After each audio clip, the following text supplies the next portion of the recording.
എത്രമാത്രം പറഞ്ഞാലും ഒരിക്കലും അധികമാകാത്ത, അല്ലെങ്കിൽ എത്ര പറഞ്ഞാലും പറയുന്ന ആൾക്കോ കേൾവിക്കാർക്കോ മടുക്കാത്ത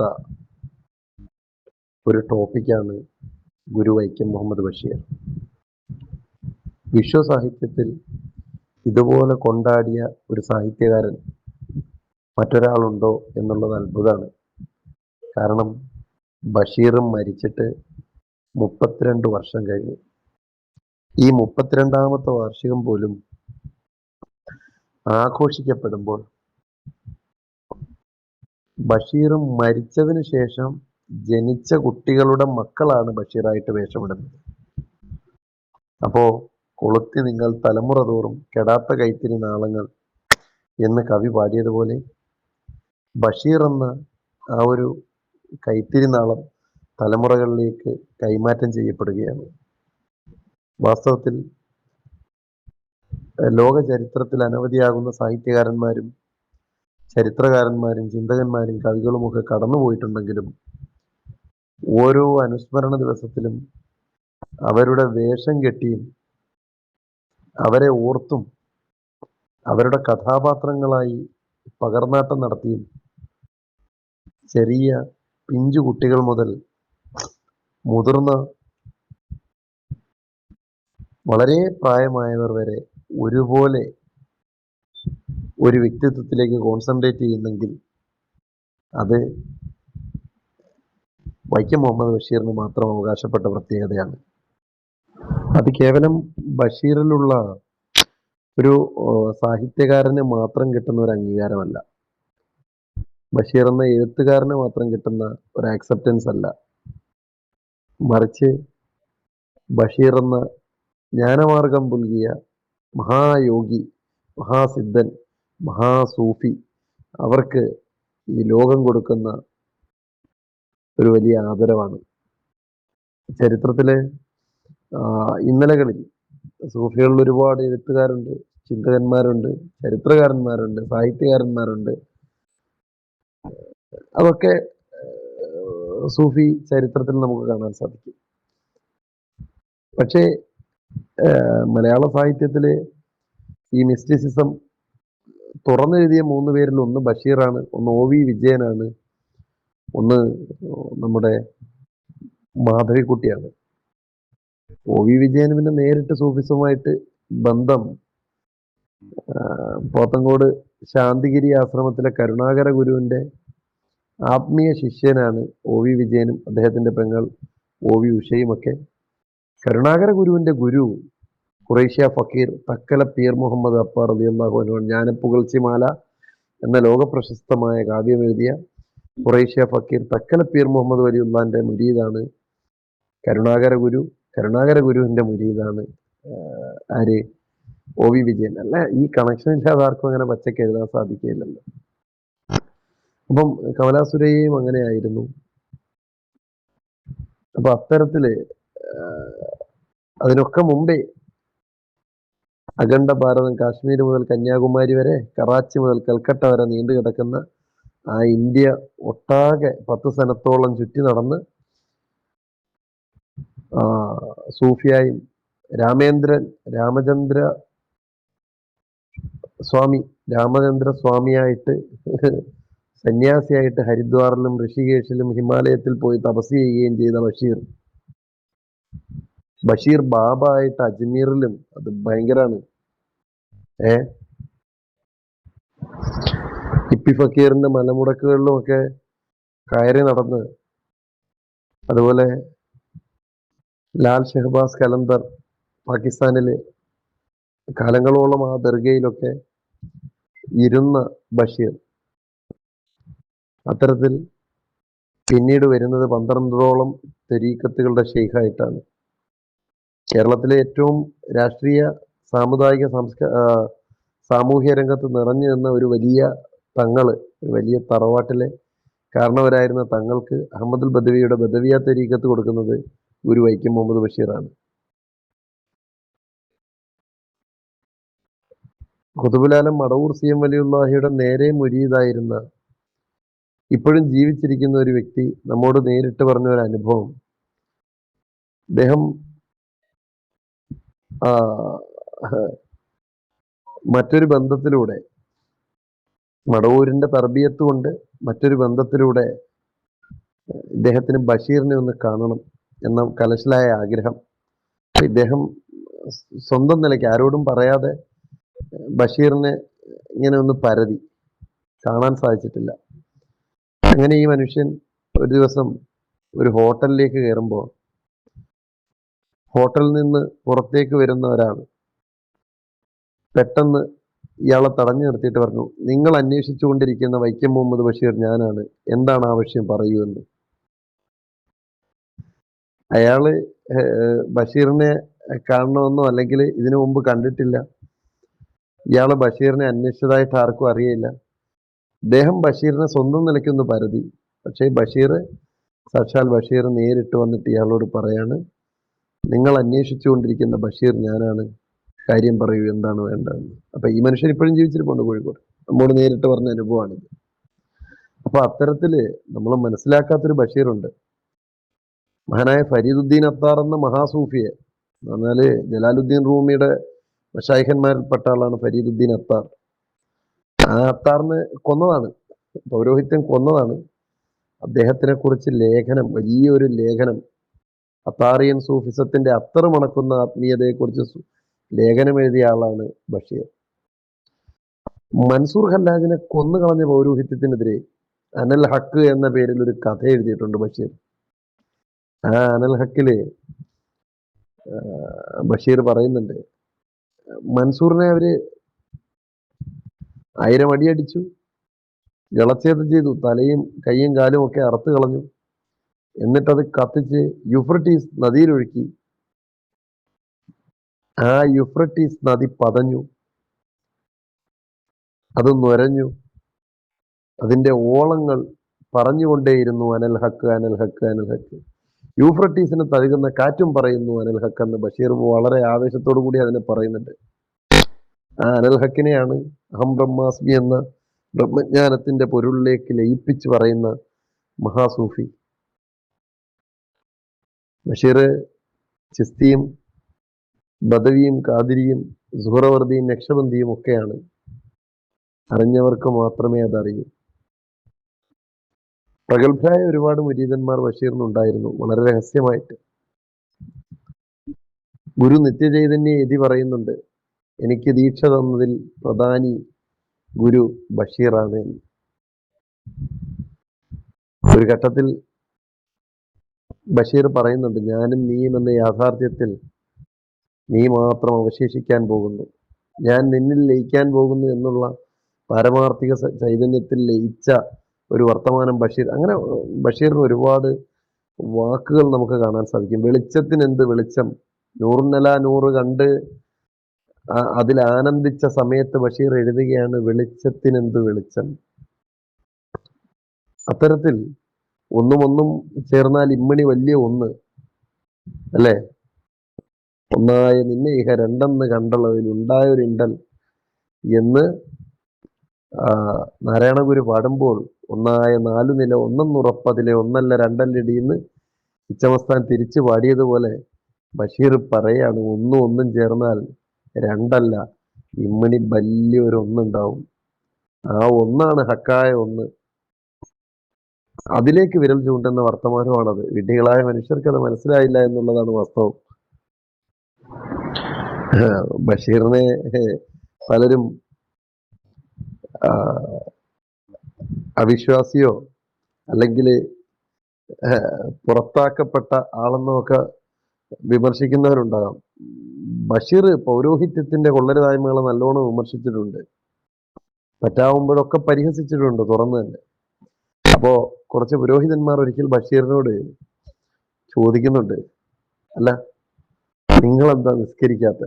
ബഷീറിന്റെ മറുപടി വളരെ തമാശയാണ്. ഈ അണ്ടകടാഹങ്ങളെ മുഴുവൻ പടച്ചു പോറ്റി സംരക്ഷിക്കുന്ന ഒരുത്തന് ഞാൻ കുനിഞ്ഞു നിന്നാലെന്ത്, നിവർന്നു നിന്നാലെന്ത്, തലകുത്തി നിന്നാലെന്ത്? ചോദ്യത്തിന് വലിയ ആന്തരികമായ ഒരു അർത്ഥമുണ്ട്. തടി എങ്ങനെ ആക്കിയിട്ടും കാര്യമില്ല, മനസ്സ് ആത്മീയ ഗുരുക്കന്മാർക്ക് പണയപ്പെടുത്താത്ത ഒരുത്തനെ സംബന്ധിച്ചിടത്തോളം അതുകൊണ്ട് തീരെ പ്രയോജനമില്ല എന്ന് വളരെ തമാശയായിട്ട് പറയുകയാണ്. അതുപോലെ ഒരിക്കല് ബഷീറിനോട് ഹജ്ജിന് പോയിക്കൂടെ എന്ന് ചോദിക്കുമ്പോൾ പറയുന്നുണ്ട്, അല്ല നിങ്ങളെന്താ വിചാരിച്ചത്, മക്കത്ത് കുത്തിയിരിക്കുന്ന ഒരു ഉപ്പാപ്പാണോ ഈ പടച്ചോൻ? ഇവിടെ ഇല്ലാത്തൊരു എന്തെങ്കിലും അവിടെ ഉണ്ടോ? അതുകൊണ്ട് ആ പണിക്ക് ഞാനില്ല എന്ന് പറയുന്നുണ്ട്. അങ്ങനെ ഭയങ്കര രസമാണ്. ബഷീറിനോട് ഒരിക്കല് നിങ്ങളെന്താ പ്രാർത്ഥിക്കാത്തത് എന്ന് ചോദിക്കുമ്പോൾ ബഷീർ പറയുന്നുണ്ട്, ഞാൻ എന്ത് പറയാനാ, ഒക്കെ മൂപ്പർക്ക് അറിയുന്ന കാര്യങ്ങളല്ലേ ഉള്ളൂ. ബഷീർ പറയാ, ഞാൻ എന്ത് പറയാനാ, ഇതൊക്കെ മൂപ്പർക്ക് അറിയുന്ന കാര്യങ്ങളല്ലേ ഉള്ളൂ. എന്നിട്ട് പ്രാർത്ഥനയ്ക്ക് ഒരു ഡെഫിനിഷൻ കൊടുക്കുന്നുണ്ട്. ദാഹിച്ചു നിൽക്കുന്ന ഒരു ചെടിക്ക് വെള്ളമൊഴിക്കലും വഴിയിൽ കിടക്കുന്ന ഒരു മുള്ളെടുത്ത് മാറ്റലുമാകുന്നു പ്രാർത്ഥന. അനന്തമായ പ്രാർത്ഥനയാകുന്നു ജീവിതം. ജീവിതത്തിന്റെ ഓരോ സെക്കൻഡിനെയും പ്രാർത്ഥനയുടെ നിർവചനത്തിൽ പെടുത്തുന്ന വലിയൊരു വീക്ഷണമാണ് ബഷീർ അവിടെ പങ്കുവച്ചത്. അങ്ങനെ എല്ലാ അവസ്ഥകളിലും ബഷീർ എന്ത് ചെയ്യുന്നുണ്ട്, ഈ ഒരു കണക്ഷൻ അത് ആ കൃതികളിലും ജീവിതത്തിലും ഒക്കെ നമുക്ക് കാണാം. കാരണം ബഷീറിന്റെ ജീവിതം എന്ന് പറഞ്ഞാൽ വേറിട്ട ഒരു ജീവിതമാണ്. അത് എല്ലാവരെയും ഉൾക്കൊള്ളുന്ന സൂഫി ചൈതന്യം അദ്ദേഹത്തിന്റെ പ്രവൃത്തിയിൽ കാണാം. കള്ളന്മാരും വേശ്യകളും ഒക്കെ ബഷീറിനെ കാണാൻ വരും. ലെവലേശം ഭാവവ്യത്യാസമില്ലാതെ അവിടെ വന്നിരുന്ന പണ്ഡിതനോടും മുഖ്യമന്ത്രിയായിരുന്ന EMS വരുമ്പോൾ അയാളോടും, എഴുത്തുകാരൻ വന്നാലും വേശ്യ വന്നാലും എല്ലാവരെയും സമഭാവനയോടുകൂടി കാണാൻ ബഷീറിന് കഴിഞ്ഞു. ബഷീറിന്റെ വീടിനടുത്തുള്ള ഒരു കള്ളൻ അവിടെ വന്ന് തെങ്ങിൽ ചാരി നിൽക്കും സാധാരണ. അപ്പോൾ ബഷീർ സുലൈമാനി കൊടുക്കും, കുടിക്കും, എന്നിട്ട് 1 രൂപ കൊടുക്കും. അപ്പോൾ അയാൾ പറയും ഗുരുവിന്റെ കൃപ. അപ്പോൾ ബഷീർ പറയും സുഖമോഷണം. ഒരു വേശ്യ വരുന്ന സമയത്ത് ബഷീർ പറയുന്നുണ്ട്, തൻ്റെ നട്ടു വളർത്തിയ പനിനീർ ചെടിയിൽ നിന്ന്, റോസാ ചെടിയിൽ നിന്ന് ഒരു പൂ എടുത്ത് അവൾക്ക് കൊടുത്തിട്ട് പറയും, ഇത് തലയിൽ വെച്ചോ, സുഖശയനം ഉണ്ടാകട്ടെ എന്ന്. ഇപ്പൊ ഇങ്ങനെ പറയാൻ ആരെ കൊണ്ടാ സാധിക്കുക? കോഴിക്കോട് പന്നിയങ്കരയില് രവി എന്ന് പറയുന്ന ഒരാള് സുലേഖ എന്ന് പറയുന്ന ഒരു പെണ്ണുമായിട്ട് പ്രണയത്തിൽ ഉണ്ടാവുകയും ഒരു സാഹചര്യത്തിൽ അയാൾ കുത്തിക്കൊല്ലുകയും അങ്ങനെ അയാൾ ജയിലിൽ പോയി. കണ്ണൂർ സെൻട്രൽ ജയിലിൽ നിന്ന് തിരിച്ച് നാട്ടിൽ വരുമ്പോൾ നാട്ടുകാരെല്ലാം അയാളെ ഭ്രഷ്ട് കൽപ്പിച്ച് പുറത്താക്കി. ആരും അയാളോട് സംസാരിക്കാത്ത ഘട്ടത്തിൽ അയാള് നടന്നു പോകുമ്പോൾ ബേപ്പൂര വൈലാലിന്റെ വീട്ടിന്റെ മുറ്റത്ത് മാങ്കോസ്റ്റിന്റെ ചോട്ടിലിരിക്കുന്ന ബഷീറിനെ കാണുകയും അവിടേക്ക് ചെന്നപ്പോൾ ബഷീർ ഒന്നാമത് തന്നെ നിങ്ങൾ എന്തെങ്കിലും കഴിച്ചോ എന്ന് ചോദിച്ചു. ഈ മനുഷ്യനൊരു പുതിയ അനുഭവമായിരുന്നു. അയാൾ പറഞ്ഞു ഞാൻ ജയിലിൽ നിന്നാണ് വന്നത്. ബഷീർ പറഞ്ഞു പല സാഹചര്യങ്ങളിൽ ഞാനും ജയിലിൽ കിടന്നിട്ടുണ്ട്. രണ്ടാമത് അയാൾ പറഞ്ഞു ഞാനൊരു കൊലപാതകം ചെയ്തു. ബഷീർ പറഞ്ഞു സ്വാഭാവികം, മനുഷ്യരുടെ അവസ്ഥയല്ലേ. അങ്ങനെ ആ മനുഷ്യന്റെ ഉള്ളിലെ മനുഷ്യത്വത്തിനെ തൻ്റെ വചനങ്ങൾ കൊണ്ട് ബഷീർ ഉണർത്തുകയും അങ്ങനെ ഇയാൾ ജയിലിൽ പോയി പിന്നീട് കത്തുകളിലൂടെ ബഷീറുമായി ബന്ധപ്പെടുകയും ബഷീറിന്റെ ശിഷ്യനും മുരീദുമായ അയാൾ മാറുകയും ബഷീറിന്റെ ഖബറടക്കുമ്പോൾ ആ ഖബറിന്റെ മേളിൽ നിന്ന് മണിക്കൂറുകളോളം ബോധം കെട്ട് കിടന്ന രവീന്ദ്രനെ പള്ളിക്കമ്മിറ്റിക്കാരും മാറ്റിക്കൊണ്ടുപോകുന്നതുമൊക്കെ ഇന്നും അനുഭവസ്ഥര് പങ്കുവെക്കുന്ന യാഥാർത്ഥ്യമാണ്. അപ്പൊ അത്തരത്തിൽ എല്ലായ്പ്പോഴും എല്ലാവരെയും വളരെ സമഭാവനയോടുകൂടി സ്നേഹത്തോടുകൂടി സ്നേഹിച്ച് ചേർത്ത് പിടിച്ച് കെട്ടിപ്പിടിച്ച ഒരു മാനസികാവസ്ഥയിൽ പോയ ഒരാളാണ് ബഷീർ. ബഷീറിന് ജദ്ബ് ഉണ്ടായിട്ടുണ്ട്, അത് വലിയ രസമാണ്. ബഷീറിന് ജദ്ബ് ഉണ്ടായ ഘട്ടത്തില് ബഷീറിനെ കൊണ്ടുപോയി ഇവിടെ വല്ലപ്പുഴ ആശുപത്രിയിൽ ഇട്ടിട്ടുണ്ട്, മാനസിക ആശുപത്രിയിൽ. ഈ മാനസിക രോഗ കേന്ദ്രത്തിൽ ഇടുമ്പോഴും ബഷീർ സ്വാതന്ത്ര്യ സമരത്തിന് മഹാനായ മഹാത്മാഗാന്ധിയെ കണ്ട് അതിൽ ആവേശം കൊണ്ട് ജയിലിൽ പോകുന്ന ഘട്ടത്തിലുമൊക്കെ ബഷീർ എടുക്കുന്ന ഒരു പണി, ജയിലറയ്ക്കുള്ളിലും മാനസിക രോഗ ആശുപത്രിക്കുള്ളിലും താൻ കിടക്കുന്ന റൂമിന് പുറത്ത് പൂന്തോട്ടം ഉണ്ടാക്കുക എന്നുള്ളതാണ്. ജയിലിൻ്റെ ഉള്ളിൽ പൂന്തോട്ടം ഉണ്ടാക്കുക, മാനസികാരോഗ്യ കേന്ദ്രത്തിൽ പൂന്തോട്ടം ഉണ്ടാക്കുക. അങ്ങനെ വല്ലപ്പുഴയിൽ കിടക്കുന്ന സമയത്താണ് പാത്തുമ്മയുടെ ആടെന്ന കൃതി ഉണ്ടാക്കുന്നത്. ഒറ്റ രാത്രി കൊണ്ട് ബഷീർ ഉണ്ടാക്കിയ ഒരു കൃതിയാണ് ചരിത്രത്തിൽ ഏറ്റവും പ്രസിദ്ധമായ മതിലുകൾ. മതിലുകളിൽ ജയിലിൽ തിരുവനന്തപുരത്ത് സെൻട്രൽ ജയിലിൽ കിടക്കുന്ന സമയത്ത് ആ മതിലിനപ്പുറം പെണ്ണുങ്ങളുടെ സെല്ലിൽ നിന്നും നാരായണി എന്ന ഒരു സ്ത്രീയുമായിട്ട് വാക്കുകളിലൂടെ പ്രണയിക്കുന്ന ഒരു അനുഭവമാണത്. വാസ്തവത്തിൽ അതിൻ്റെ യാഥാർത്ഥ്യം അങ്ങനെ പിന്നീട് പലരും അന്വേഷിച്ചപ്പോൾ അങ്ങനെ ഒരു നാരായണി അവിടെ ഉണ്ടായിട്ടില്ല എന്നുള്ളതാണ് ചരിത്രപരമായ വസ്തുത. പക്ഷേ ബഷീർ കണ്ടെത്തിയത് നമ്മളൊക്കെ ഒരു ജയിലിനുള്ളിലാണ്. അതിൻ്റെ അക്കരെ ഒരു നാരായണി എന്നാൽ നാരായണൻ ആരാണ്? നാരത്തിന്റെ മേൽ, ജലത്തിന്റെ മേൽ അയനം ചെയ്യുന്നവൻ, അധിവസിക്കുന്നവൻ. ഒക്കാന അർഷു അലൻ മാ, എന്റെ സിംഹാസനം വെള്ളത്തിന്റെ മേലെയാണെന്നുള്ള പറയുന്നുണ്ട്. അപ്പൊ അതാണ് നാരായണൻ. ആ നാരായണനെ നാരായണിയായ കാമുകിയാക്കി കണ്ടുകൊണ്ട് അവളുമായി പ്രണയസല്ലാപത്തിൽ ഏർപ്പെടുകയാണ് ഈ ജയിലിന്റെ അവസ്ഥയിൽ. അതാണ് വിശുദ്ധ പ്രണയത്തിന്റെ കഥയാണ് ഈ മതിലുകൾ. അത് വായിക്കുമ്പോൾ തന്നെ മനുഷ്യർക്ക് അതിന്റെ ആന്തരിക അർത്ഥം ചികയുന്നവർക്ക് മനസ്സിലാവുന്ന ഒരു കൃതിയാണ്. എന്നിട്ട് നാരായണയിൽ നിന്ന് പറിച്ച് ബഷീറിന് ജയിൽ മോചനം പറയുന്ന സൂപ്രണ്ടനോട് ബഷീർ പറയുന്നുണ്ട്, എന്ത് മോചനം, ഇതിൽ നിന്നും കുറച്ചുകൂടെ വലിയൊരു ജയിലിലേക്ക് പോകുന്നത് തന്നെയല്ലേ മോചനം. അപ്പൊ ഇതല്ല, ഈ ലോകം ഒരു ജയിലാണെന്നും ഇതിൽ നിന്ന് തന്റെ നാരായണിയാകുന്ന പ്രേമവാചനത്തിൽ ലയിക്കലാണ് മോചനമെന്നും കണ്ടെത്തിയ ഒരു വലിയ ജ്ഞാനിയാണ് ബഷീർ. അപ്പോൾ ഇത്തരത്തില് നമുക്ക് എണ്ണിയാൽ ഒടുങ്ങാത്ത അനുഭവങ്ങളും വചനങ്ങളും ഒക്കെയായി നമുക്ക് ബഷീറിലെ സൂഫിസത്തിന്റെ ആഴങ്ങളെ മനസ്സിലാക്കാൻ സാധിക്കും. ഭൂമിയുടെ അവകാശികൾ എന്നൊരു കൃതി എഴുതിക്കൊണ്ട് ഉള്ളുമരട് മൂർഖം പാമ്പ് മുതൽ കല്ലുകരട് കാഞ്ഞിരക്കുറ്റി വരെയുള്ള സമസ്ത ജീവജാലങ്ങളെയും ബഷീർ പറയുന്നത്, എണ്ണമില്ലാത്ത കുറുക്കന്മാരും മൂർഖം പാമ്പുകളും ഒക്കെ ഞങ്ങള് പരസ്പരം സഹകരിച്ച് ഇവിടെ ജീവിക്കുന്നു. ഈ ഭൂമിയിലെ എല്ലാ ജീവജാലങ്ങളെയും, ആത്മാനിയും സർവഭൂതാനിയും, എല്ലാ ജീവജാലങ്ങളുടെയും ആത്മാവ് ഒന്നാണെന്ന് തിരിച്ചറിഞ്ഞ ഒരുത്തനെ കൊണ്ട് മാത്രമേ അങ്ങനെ സംസാരിക്കാൻ സാധിക്കുകയുള്ളൂ. അല്ലാതെ വേറൊരുത്തനെ കൊണ്ട് അത് പറ്റൂലല്ലോ. തൻ്റെ റോസാ ചെടിയിൽ വന്ന പുഴുവിനെ ഞെക്കിക്കളഞ്ഞ മകൾ ഷാഹിനയോട് പറയുന്നുണ്ട്, നിനക്ക് ആസ്വദിക്കാൻ എന്നതുപോലെ പുഴുവിനെ കഴിക്കാനും വേണ്ടി ഉണ്ടാക്കിയതാണോ എന്ന്. അതും ഈശ്വര സൃഷ്ടിയാണ്, അതും ഈ ഭൂഗോളത്തിന്റെ അവകാശിയാണ്, അതും ജീവിക്കട്ടെ. ഇങ്ങനെ ഒരു ചിന്ത അതൊരു വല്ലാത്ത അനുഭവമാണ്. ലോകാലോകങ്ങളുടെ സൃഷ്ടാവേ, എനിക്കിതെന്നിൽ ഉൾക്കൊള്ളാൻ കഴിയുന്നില്ല എന്ന് ബഷീർ പറയുന്നുണ്ട്. ബഷീർ ദമാൻ എന്ന ഡോക്യുമെന്ററി ചെയ്യുന്ന സമയത്ത് ഡോക്ടർ എം.എ. റഹ്മാൻ ബഷീറിനോട് ചോദിക്കുന്നു, അദ്ദേഹം എപ്പോഴും ഒരു കൗണ്ടറിൽ ഇങ്ങനെ ദിക്ർ ചെല്ലുന്നുണ്ട്. അപ്പൊ ഈ കൗണ്ടറിൽ ഇങ്ങനെ ദിക്ർ ചെല്ലുമ്പോൾ നിങ്ങൾ എന്താണ് ഈ ചെല്ലുന്നത് എന്ന് ചോദിക്കുമ്പോൾ ബഷീർ പറയുന്നുണ്ട്, എനിക്ക് ചില രഹസ്യങ്ങൾ പറയാനുണ്ട്, അത് നിങ്ങളോട് പറയേണ്ട ആവശ്യമില്ലല്ലോ, അതൊരു രഹസ്യ സംഭാഷണമാണ്, അതിന്റെ സിറാണ്. ബഷീർ അത് വ്യക്തമാക്കിയിട്ടില്ല ഒരിക്കലും എന്താണ് ആ ദിക്ർ എന്നുള്ളത്. ചെരുപ്പിടാതെ ഭൂമിയിൽ നടന്നൊരു മനുഷ്യനാണ്. യുഗങ്ങൾക്ക് മുമ്പേ പലരും മൺമറഞ്ഞ ഭൂമിയിൽ ചെരുപ്പിട്ട് ചവിട്ടാൻ എനിക്ക് വിഷമമാണെന്ന് പറഞ്ഞൊരു ബഷീറുണ്ട്, അല്ലെ? അങ്ങനെ അവസാന കാലമാകുമ്പോഴത്തേക്കും ബഷീർ എഴുത്തൊക്കെ വല്ലാണ്ട് കുറച്ചു. അപ്പോ പലരും ചോദിക്കുന്നുണ്ട്, എന്താ നിങ്ങളിപ്പോ എഴുതാത്തത്? ബഷീർ കൊടുത്ത മറുപടി ചരിത്രത്തോളം പ്രാധാന്യമുള്ള ഒന്നാണ്. ഇപ്പൊ ഞാൻ അക്ഷരം കൂട്ടി വായിക്കാൻ പഠിക്കുകയാണ്, അത് കഴിയട്ടെ നോക്കാം.